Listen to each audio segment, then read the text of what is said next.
By the time people understood what happened, it was already too late. Her desk is empty, a subtle shift in the classroom atmosphere, the kind that happens when the world refuses to slow down. Matsunagi Saya passed away yesterday, and the explanation moves forward like routine information being processed. Some students whisper, some ask for clarification, but Yuki barely hears any of it. What grips him is not the fact of her death itself, but the realization of everything he never did. He never spoke to her, never told her about the music he recognized on her phone, never tested whether the connection he imagined might one day be real. He had convinced himself there would be time to approach her properly, time to choose the right moment, time to avoid embarrassing himself, but time had quietly run out. Regret begins to settle into something heavier than sadness. She had existed within reach of him for months, and he chose hesitation every single day. Now there is nothing left for him to do. Walking home that day, replaying the simplest thought over and over, it appeared. A little doll-like thing standing there, greeting him. Yuki's first instinct is to reject the entire encounter, because accepting that something supernatural is calmly walking beside him would mean that he finally lost it, and denial feels safer than surrendering delusion. He tried walking away, telling himself that grief can distort perception. Maybe exhaustion can create voices where none exist, but the presence did not fade. It simply continues speaking with unsettling composure, framing his regret not as tragedy, but as unfinished business, telling him that her death is not a done deal unless he allows it to be. The statement destabilizes him more than any little delusion could have. Whatever this entity is, whatever its intentions, the possibility of undoing this made his mind stop for a moment. The information barely had time to settle inside him before the world shifted. Reality itself had been edited mid-sequence and reloaded at a previous checkpoint. The god of love clarifies that this is a precise correction, half a minute before the incident that ended her life, and those 30 seconds now belong to Yuki. He moves without overthinking, intercepting her before fate completes its previous trajectory. The accident that was meant to define this timeline collapses into a near miss, and when the moment passes, she is still standing there, confused and shaken, yet undeniably alive. She looks at him with gratitude she does not fully understand, acknowledging that if she had continued forward, she might have died, unaware of how literal that statement truly is. Yuki cannot explain the truth without sounding insane, so he accepts her thanks, and they both leave before the aftermath draws too much attention. And as they walk, the nearness of what almost happened strips away the awkwardness he had worn for months.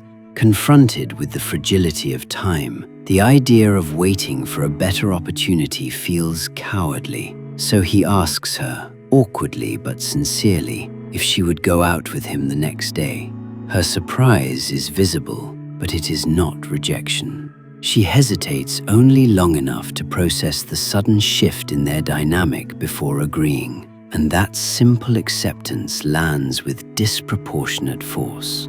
For Yuki, it feels like proof that the future he imagined might not have been entirely fictional.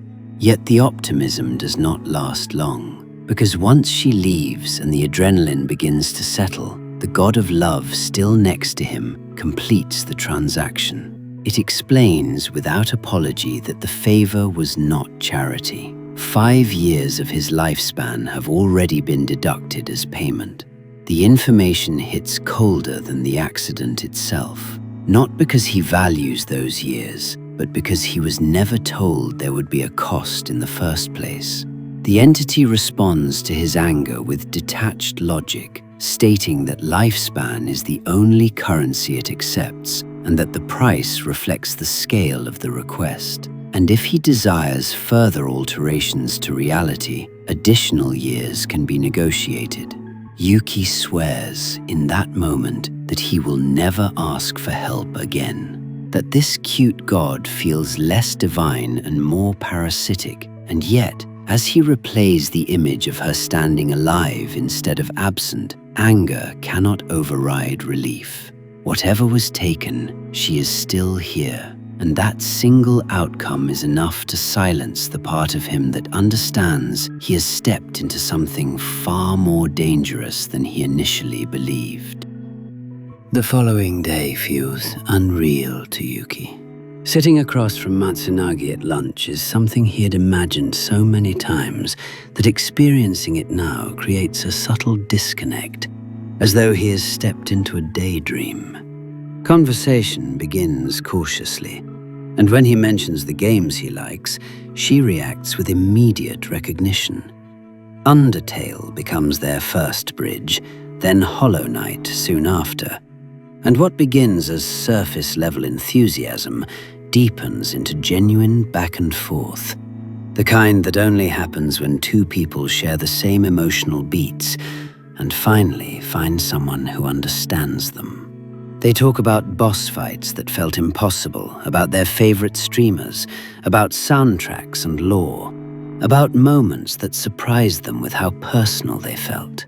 The ease unsettles him differently. He begins to wonder whether the compatibility he had constructed in his head was not an illusion after all. The distance he maintained for so long feels like it is finally shrinking. That fragile momentum is interrupted without warning. When a classmate tells Saya that Kizaki is calling for her, Yuki notices the shift immediately in her reaction. She excuses herself, and for a few seconds he remains where he is, telling himself it is none of his business. But not acting when he had the chance has already cost him once.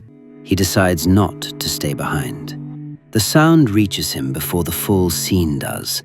Laughter and water poured over her head as they mock the way she reacts. They escalate gradually, testing how far they can go without resistance. Adult juice is introduced, not for enjoyment, but for leverage. She is pressured to drink, threatened when she hesitates, reminding her of previous punishments when she doesn't comply quickly enough.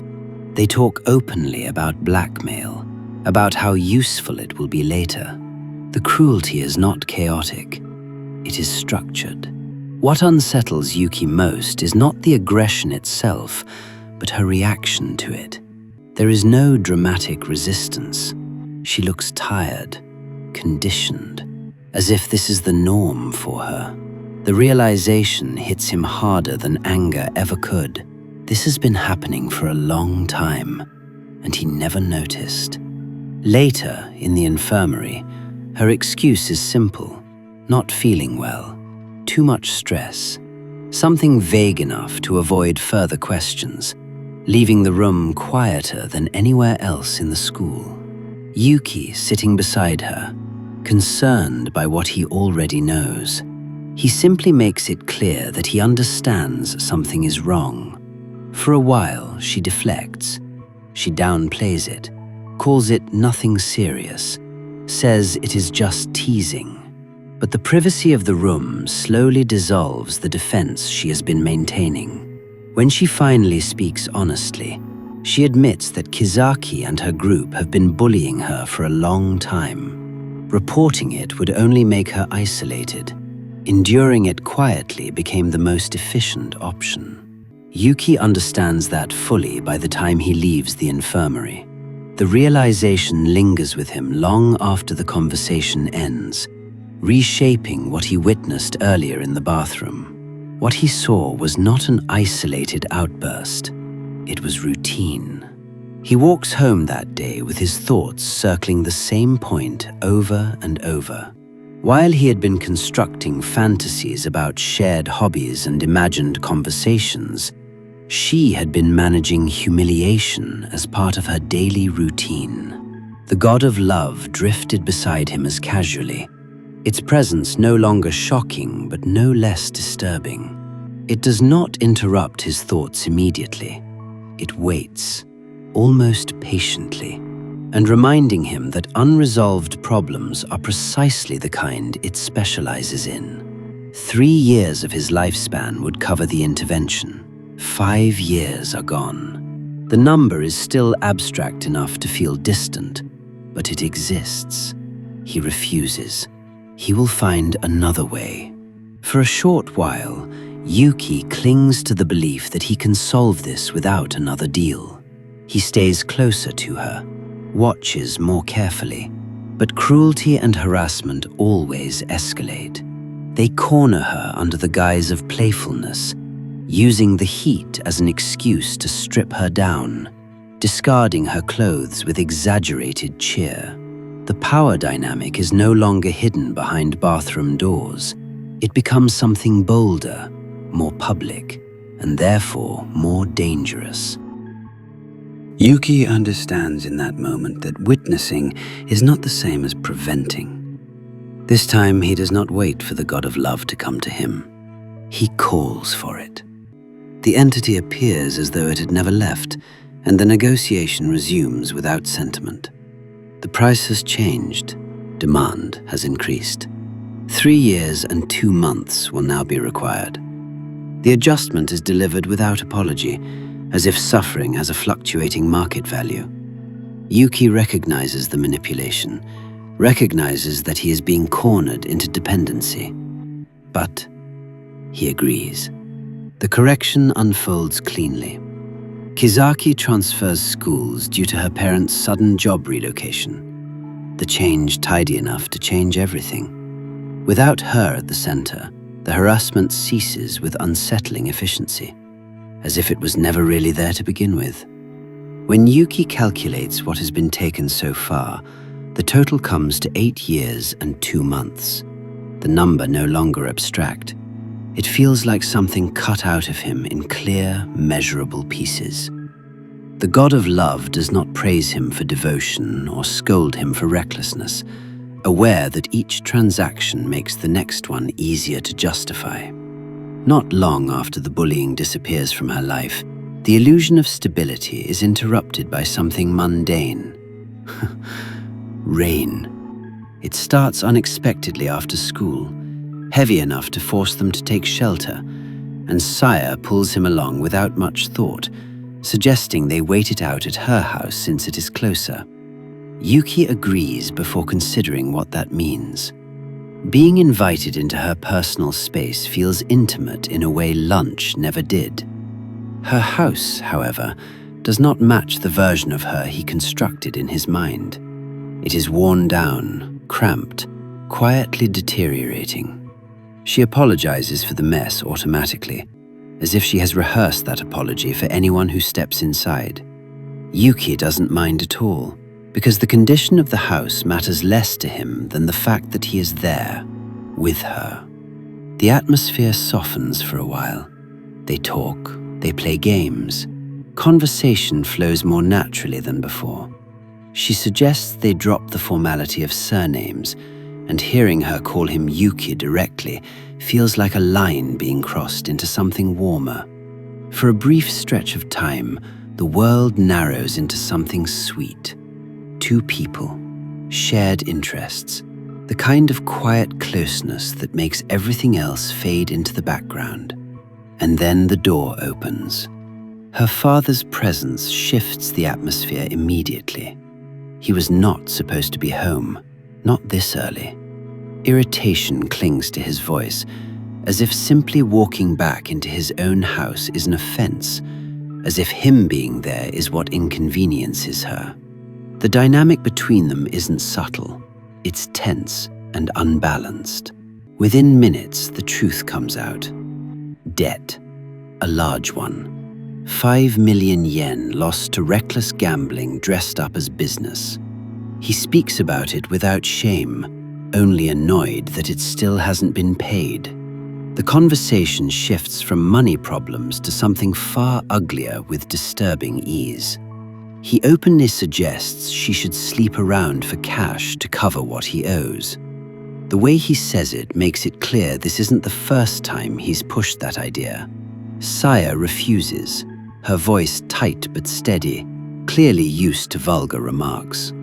When he notices Yuki hiding there, he doesn't show a hint of shame. Instead, he pivots immediately, implying that if Yuki has money, he could pay, and everything could be worked out, as if his own daughter was something to bargain with. The humiliation is different from the bullying. This is a parent reframing his child as currency. Yuki feels something shift inside him, the realization that the danger around her doesn't stop at school. The bullying was only a symptom. The real instability starts at home. The 5 million yen debt isn't just money owed. It's pressure constantly hanging over her life, something that can be used against her at any moment. The next day, when Yuki suggests they go out somewhere together over the weekend, Saya hesitates. She quietly admits she doesn't have any pocket money. There's no embarrassment in her voice, just a tired kind of acceptance. But Yuki already knows what solution is waiting for him. Our little god doesn't need any introduction this time. The instant his thoughts turn into a decision. A simple plan for a date will cost 4 months of his life. The price is smaller than the others, almost deceptively manageable. Compared to the previous years, 4 months feels almost harmless. Yuki pays without protest. The date happens, a live concert loud enough to drown out thought, immersive enough to make the rest of the world disappear. Afterwards, Saya talks with real excitement, describing how the crowd moved like a single body, how the vocalists screamed declarations of love so fiercely it almost hurt to hear. As the adrenaline fades, her voice softens. She admits she sometimes wonders what it would feel like to be loved that intensely, to matter to someone with that kind of certainty. Then she asks him something that lands heavier than she intends. Does he ever feel afraid of staying exactly the same forever? Of living his whole life without ever being truly seen, truly loved, and then reaching the end without having meant anything to anyone at all? Yuki answers without calculation. He tells her he is here for her, no matter what happens. It is a promise he does not yet understand the cost of. The next day, when she fails to show up, the absence feels wrong in a way that refuses to settle. Yuki waits longer than he normally would. That uneasy feeling doesn't fade away, and without thinking too much about it, Yuki finds himself heading toward her house, a quiet part of him already expecting that something isn't right. The shouting reaches him before the door does. Her father's voice dominates the space with the certainty of someone in rage. The words themselves are less important than the pattern behind them. Debt, failure, blame redirected downward. He frames her birth as the beginning of his misfortune, as if she entered the world with the sole purpose of ruining his. 5 million yen hangs over everything, the sum repeated like justification for cruelty. When Yuki steps inside, the hostility shifts. The father moves from accusation to suggestion without missing a beat, repeating that she could handle it herself if she really wanted the debt gone. He presents it like a simple, practical fix, ignoring how disgusting it actually is coming from a parent. Then his thinking twists further. Without saying it directly, he implies that her refusal isn't about rejecting the idea at all, but about holding herself back for him. He reshapes her refusal into something that serves his ego, and it makes the entire exchange feel even more disturbing. Hearing that, Yuki understood this is no time to think, that there was no time to strategize. He summons it. The god of love appears without ceremony, as if it has been waiting for this exact moment, describing it as solvable. The correction will cost 10 years. The number lands differently from the previous ones. 5 years had felt shocking. 3 years and 2 months had felt manipulative. 4 months had felt negligible. 10 years feels like a lifetime. Not a small piece carved away, but something foundational. Yuki understands what the entity is doing. Each crisis increases the price because each crisis increases his willingness to pay. The God of Love does not argue. It simply clarifies that the cost has to match what he's asking for. If he agrees, the threat will be erased completely. There will be no evidence, no investigation, and no aftermath. Upon accepting the 10-year price, the God of Love's presence condenses into something solid, reshaping into a weapon and placing it directly in his hands. The negotiation is over.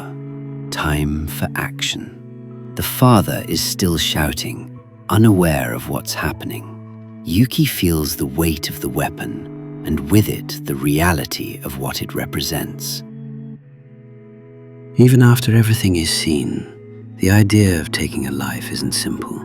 Even faced with a monster doesn't make killing them any easier. There's still a line there he had to cross. He hesitates. The God of Love reminds him that the 10 years have already been taken. The exchange is active. Whether he follows through or not, the cost remains.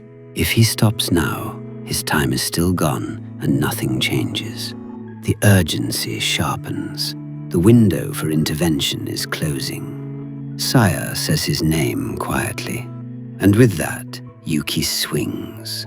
Sire's reaction afterwards unsettles Yuki more than the act itself. She does not recoil from what he has done.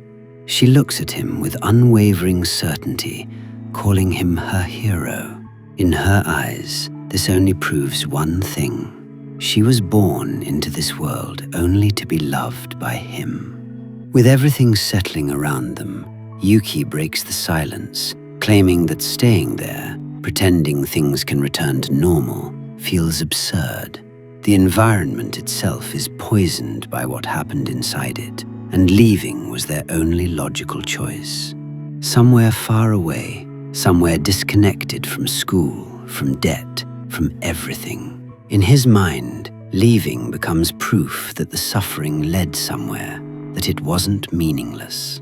Their world grows smaller as they move from place to place, the scenery changing while the space between them shrinks. And Sire changes in that space. The guarded restraint she once carried fades. She laughs more freely. She speaks without second-guessing herself. She holds on to him without that faint tension that used to linger in her posture. Her happiness complete. She tells him she has never felt this happy before, not even close. And she says it with the certainty of someone who believes she has reached the highest point life can offer. Watching her like that does something to Yuki. The years he's given up stop feeling like a loss. Seeing her this light, this happy, makes the cost feel distant, almost irrelevant. For the first time, he isn't thinking about what he sacrificed. He's thinking about what he gained. One evening, in the quiet after everything, she talks about his lifespan as if it belongs to both of them. She knows he has traded years away. She understands that his time is finite in a way most people's isn't. And instead of fearing that, she makes peace with it. When his time ends, she says she'll go with him, as a decision she has already accepted. And before she can even finish her sentence, the God of Love appears again. No build-up or warning, with the same composure it has always carried, and states that, unfortunately, Nakamura Yuki's lifespan has expired. The interruption cuts straight through the moment and replaces it with the news that the years he surrendered have reached their scheduled end.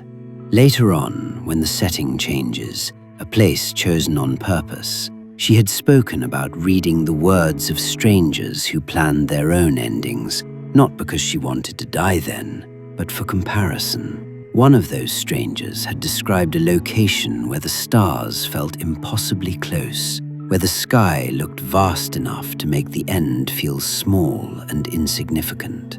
At the time, it was just something she had read. Now they're there. Now that place is real.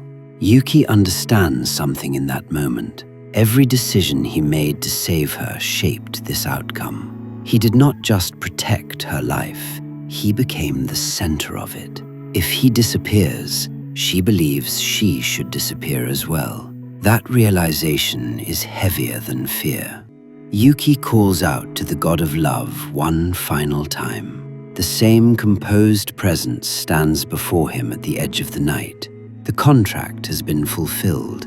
If every year has been taken exactly as agreed, with nothing left to bargain with, Yuki asks only to be heard, and for the first time, it speaks to him not as a deity, but as what it truly is, a creature sustained by lifespan. Every wish it granted was powered by consuming years of his existence. Without a lifespan, he isn't worth the hassle. Normally, that would be the end of it, but the god of love explains there is one exception. The only possible currency remaining is his future. If he offers every life he would ever be reborn into, then it can feed on those instead. Each reincarnation will be devoured immediately, again and again, so many times that he will effectively be erased from the cycle of existence itself. In exchange, the wish can be granted, but the cost is not just removal from time. Once the world is reshaped, Matsunagi Saya will forget him completely. The correction will not leave behind a memory of the one who paid for it. If she remembers him, then the world is not truly rewritten. If she still carries the weight of what happened, then her suffering is only rearranged, not erased. Every previous decision he made was about staying beside her. This one is the complete opposite, removing himself so she never needs saving again. He agrees, and with that, the world shifts accordingly. Morning comes. Her morning's loud and ordinary in a refreshing way. Her mother complains about her sleeping habits, talks about school, about stories, dramatic in delivery, exaggerated for effect, about her deadbeat dad, about her birth, repeated enough that Saya reacts before the punchline even arrives. At school, her days move with an easy rhythm. Friends greet her without hesitation. Conversations overlap about games and streams, and she joins in without second-guessing where she stands. Lessons feel routine, sometimes boring, sometimes interesting, but never heavy. The rooftop is simply part of her schedule, a place with wind, sunlight, and the sound of distant classrooms. When cleaning duty brings her there, she actually does the work, methodical more out of habit than obligation. Before she finishes, her friends wander up, surprised to find her taking it seriously. They tease her for not slacking off, pointing out that nobody ever checks the rooftop anyway. She smiles but shakes her head. Even if no one is watching, she says, she feels like someone is. A quiet certainty she has never been able to explain. They laugh it off and start heading downstairs before the bell rings. She turns to follow them only for the wind to shift across the open space, brushing past her with a softness that interrupts her movement. Without really knowing why, she turns back toward the railing and lets her eyes lift toward the sky, as though responding to something that has been there longer than the moment itself. No memory attached to the impulse, and no image forming in her mind. Yet the reassurance arrives in a familiar way, settling into her chest like it always has during difficult or lonely moments. The call of her name from the stairwell pulls her back, and she answers it with a small smile as she moves forward, unaware of what was given to secure it, leaving this rooftop with the feeling that she'll never be alone.